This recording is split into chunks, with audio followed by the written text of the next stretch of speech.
Praise the lord. దేవుని ఘనమైన నామమునకు మహిమ కలుగును గాక. ప్రభువు పేరట మీ అందరికీ శుభాభివందనాలు. ఈ ఉదయకాలము దేవుని వాక్యాన్ని విందాం. యెషయా గ్రంథము 49వ అధ్యాయము 4వ వచనము. నాకు న్యాయకర్త యెహోవాయే, నా బహుమానము నా దేవుని యొద్దనే ఉన్నది. ప్రియమైన వారలారా, దేవుని పరిచర్య చేస్తా, ప్రభువు నామాన్ని మహిమపరుస్తా, దేవుని పనిలో పాలిభాగస్తుడిగా జీవిస్తూ చాలామంది అయ్యో నేను వృధాగా ప్రయాసపడ్డానే, నా సమయాన్ని వ్యర్థం చేసుకున్నాను, నేను ప్రభు కొరకు ఎంతో కష్టపడ్డాను కానీ నాకు ఇటువంటి ఫలితము లేదే అని ఎంతోమంది బాధపడుతూ ఉండొచ్చేమో. కానీ దేవుని వాక్యం సెలవిస్తుంది, మరి మీ పక్షాన న్యాయకర్తగా ఆయన వ్యవహరిస్తాడండి. అంతేకాకుండా మీ ప్రయాసకు తగిన ప్రతి ఒక్కరి ప్రతిఫలము అంటే బహుమానము దేవుని యొద్ద ఉన్నదండి అనే విషయాన్ని మరవకూడదు. ఇక్కడ భక్తుడు అదే మాట చెప్తున్నాడు, నా న్యాయకర్త యెహోవాయే అని.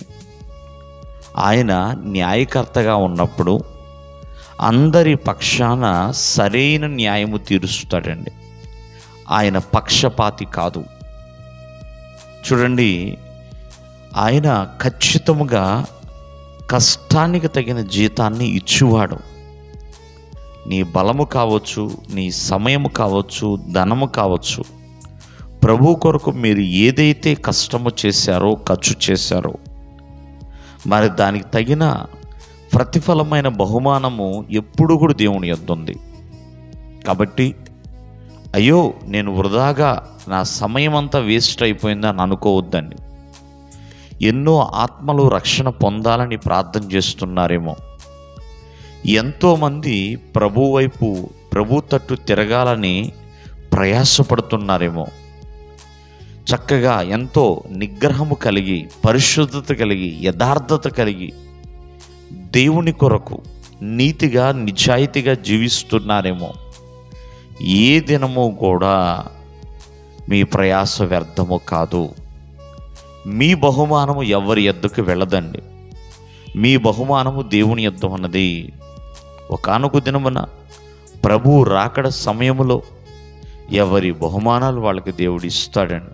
భక్తుడైన పౌలు ఒక మంచి మాట అంటాడు, మంచి పోరాటాన్ని పోరాడాను, నా పరుగు నేను కడముట్టించాను, నా విశ్వాసాన్ని నేను కాపాడుకున్నాను, నా కొరకు జీవ కిరీటం ఉంది. ప్రియమైన వారలారా, ప్రతి ఒక్కరికి నీతి కిరీటాలు, జీవ కిరీటములు, అక్షయ కిరీటములు, మహిమ కిరీటములు ప్రభు కొరకు ఎవరెవరైతే ప్రయాసపడ్డారో ప్రయాసకు తగిన బహుమానాన్ని దేవుడిస్తాడు. అది దేవుని యొద్ద ఉన్నది.